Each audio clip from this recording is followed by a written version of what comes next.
Hello everyone, welcome करता हूँ आप सभी का फ्लैश के चैनल के एक और नए वीडियो में। आज की वीडियो बहुत इंपॉर्टेंट और इन्फॉर्मेटिव होने वाली है। आज हम बात करेंगे कॉलर, लीश और हार्नेस का क्या इंपॉर्टेंस होता है आपके पपी, आपके डॉग की लाइफ में। और हम ये भी जानेंगे कि जब हम अपने पपी को पहली बार बाहर ले जाते हैं तो एक कॉलर क्यों जरूरी होता है। और ये भी जानेंगे कि कॉलर में और हार्नेस में क्या डिफरेंस होता है और कैसे आपको चूज करना चाहिए आपके पपी के एज, साइज और उसके वेट के अनुसार। और भी बहुत कुछ जानेंगे कॉलर में किसकी इंपॉर्टेंस क्या है और हार्नेस की इंपॉर्टेंस क्या है। तो आज आप वीडियो को पूरा देखिए, आपके सारे कंफ्यूजन दूर होने वाले हैं। वीडियो अगर आपको अच्छा लगा तो लाइक भी करना वीडियो को। तो फ्रेंड्स, अभी हम कॉलर के टॉपिक के बारे में बात कर रहे थे। तो सबसे पहले और सबसे जरूरी बात जो मैं आपको बताना चाहूँगा वो ये है कि छोटी सी एज में जब आप अपने पपी को लेकर आते हैं 45 डेज या 50 डेज एज में, तो उन्हें कॉलर ना पहनाएं। और ऐसा मैं नहीं कह रहा हूँ फ्रेंड्स, ऐसे जितने भी फेमस डॉग वेबसाइट्स हैं, वेट हैं, सब ने यही कहा है कि छोटी सी एज में वो बहुत एक्टिव होते हैं, हाईली एनर्जेटिक होते हैं और उस टेंडर एज में उनके जो ऑर्गन्स होते हैं वो बहुत डेलिकेट हैं।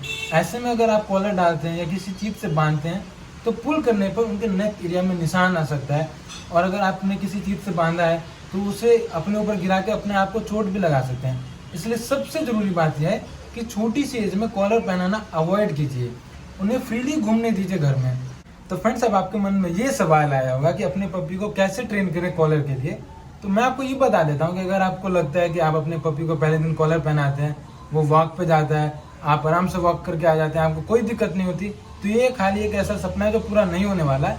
रियलिस्टिक अप्रोच आपको रखनी चाहिए। तो फ्रेंड्स, अब बात करते हैं कि कॉलर ट्रेन कैसे करना चाहिए अपने पपी को। मैं आज आपको 3 स्टेप्स का सबसे सिंपल फॉर्मूला बताता हूँ कि आप ये कैसे अचीव कर सकते हैं। स्टेप नंबर 1, कभी भी कॉलर से शुरू मत कीजिए। जैसे ये पपी कॉलर है, ऐसे जो छोटे छोटे कॉलर होते हैं इनसे कभी शुरू मत कीजिए। एक छोटा सा थ्रेड लीजिए और अपने पपी के नेक एरिया को मेजर कीजिए और 2 उंगली गैप जितना आप उसमें गैप रखिए और उससे बांध दीजिए। स्टेप नंबर 2, आप धागा बांधते टाइम उसमें बेल अटैच कर सकते हैं। बेल इसलिए मैं फ्रेंड्स, क्योंकि जब आपका पपी छोटा होता है तो अपने फेवरेट एरिया चुनता है अपने घर में, और वो एरिया कोई भी हो सकता है, आपको पता भी नहीं लगा कि वो कहाँ पर छुपा हुआ है।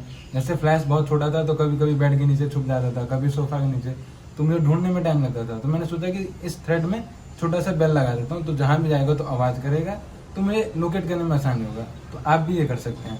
और फ्रेंड्स, जब आपने थ्रेड में बेल लगा के उसको गले में बंध दिया है, तब आप इस एक्सरसाइज को जब करेंगे पहली बार, तो आप देखेंगे आपका पपी बहुत ज़्यादा रिएक्ट करेगा, उसे हटाने की कोशिश करेगा अपने हाथों से, ऐसे ऐसे अपना सर हिलाएगा और वो आपको लगेगा कि डिस्कम्फर्ट हो रहा है। ऐसे में आपको ट्रीट देना चाहिए, जिससे क्या होगा कि वो वहाँ से डिस्ट्रैक्ट हो जाएगा और उसके मन में ये भी आएगा कि ये कोई अच्छी चीज़ है जिसकी वजह से मुझे ट्रीट मिला है।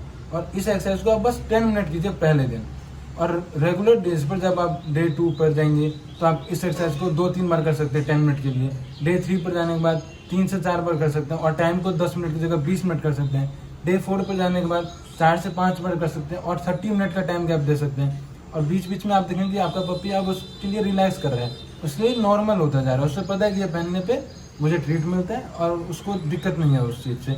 और एक और चीज़, जब आप उसको पहनाएंगे तो उसको लूज रखने की कोशिश कीजिए, जिससे उसके नेक एरिया पे कोई प्रेशर ना आए। इसीलिए तो कॉलर की जगह पे थ्रेड यूज़ करें। और स्टेप नंबर 3 फ्रेंड्स, अब आपका पपी ट्रेन हो चुका है थ्रेड को लेके। जब आपने डे 4, 5, 6 से 7 डेज पर अगर आप टाइम बढ़ाते बढ़ाते उसको ट्रेन करेंगे पेशेंस के साथ, तो हैबिचुअल हो जाएगा। अब स्टेप नंबर 3 में आपको कॉलर लेना है, जो मैंने आपको पपी कॉलर दिखाया था। ऐसा एक छोटा सा कॉलर लीजिए और वहीं 2 गैप उंगली वाला रख के उसको पहनाइए और आप पेशेंस के साथ उसको वैसे ही ट्रेन कीजिए जैसे आपने शुरुआत में थ्रेड के लिए ट्रेन किया था। आप धीरे धीरे देखेंगे कि आपका पपी हैबिचुअल हो रहा है, ट्रेन हो रहा है और उसे उस चीज़ से कोई दिक्कत भी नहीं हो रही, ना वो डिस्कम्फर्ट हो रहा है, ना हटाने की कोशिश कर रहा है, उसने उसे एक्सेप्ट कर लिया है। रेगुलर पेशेंस के साथ अगर आप ट्रेन करेंगे तो आराम से ऐसे हो जाएगा। एंड जैसे अब आपका पपी कॉलर ट्रेन हो चुका है तो उसमें सबसे बड़ी सावधानी आपको ये देखनी है कि मैंने बहुत सारे लोगों को जो देखा है कि वो एक ही कॉलर को पहना देते हैं और फिर भूल जाते हैं उसे चेंज करना।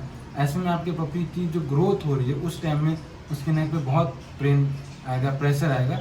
ऐसे में आपको कॉलर को चेक करते रहना चाहिए टाइम टू टाइम, क्योंकि आपका पपी बहुत जल्दी ग्रोथ करेगा स्पीड में 4 से 10 महीने के एज में।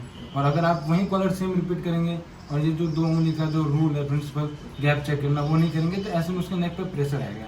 जैसे फ्रेंड्स, फ्लैश जब छोटा था तो मैं जब ये पपी कॉलर लेके आया था और फ्लैश की ग्रोथ होती गई तो फिर मैंने इसे चेंज करके ये कॉलर ले लिया और ये थोड़ा चौड़ा था फ्लैश के लिए। और इसके पास और भी बहुत सारे कॉलर हैं, वो आपको मैं दिखाऊंगा फ्लैश की पूरी कलेक्शन कि उसके पास कितने सारे कॉलर हैं। टाइम टू टाइम मैं चेक करते रहता हूँ और जो बेस्ट होता है वो फ्लैश को देता हूँ।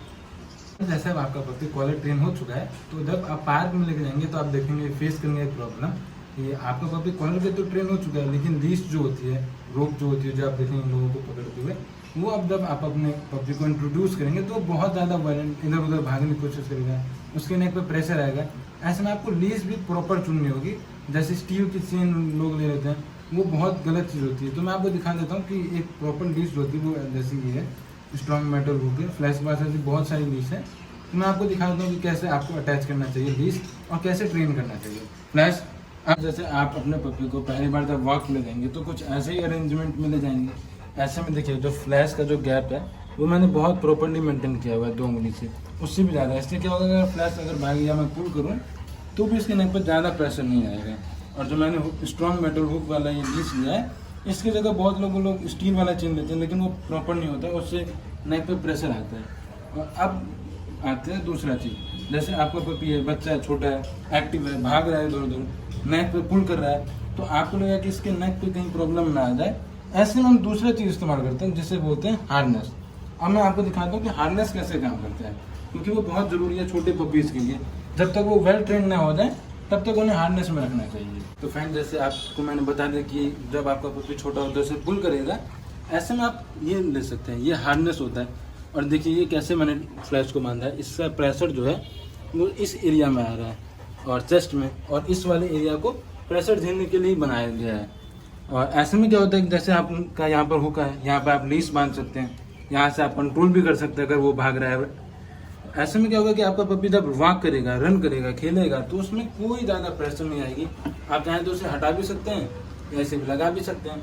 जब सिचुएशन जैसे कोई ट्रैफिक में या बहुत सारे सिचुएशन में बहुत सारे डॉग्स आ गए अगर अटैक करने वाले, तो आप इसमें बांध के उसे कंट्रोल कर सकते हैं। और जब वॉक पे हैं, रन कर रहे हैं, हाइट पर जा रहे हैं, तो इसमें हार्नेस में बांध सकते हैं, इससे प्रेशर नहीं आता है। दोनों में बेस्ट क्या है, तो जो आपके पपी को सूट करे। ट्रेनिंग के टाइम में आप हार्नेस ले सकते हैं, ट्रेंड हो जाए तो आप ये भी ले सकते हैं। फ्लैश दोनों पहन के जाता है, जब फ्लैश को इसमें पहनाता हूँ तो भी इसको कोई दिक्कत नहीं है, इसमें भी कोई दिक्कत नहीं है। आपको फ्लैश के कुछ कॉलर का कलेक्शन दिखाता हूँ जो मैंने हर एज में फ्लैश के लिए अभी तक लिया है।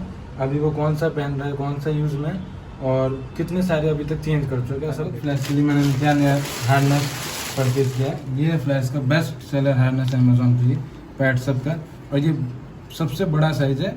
और ये अभी मैंने फ्लैश के लिए शुरू नहीं किया है, उसके लिए नया परचेज किया है। ये मुझे बहुत बेस्ट लगा इसलिए मैंने लिया है।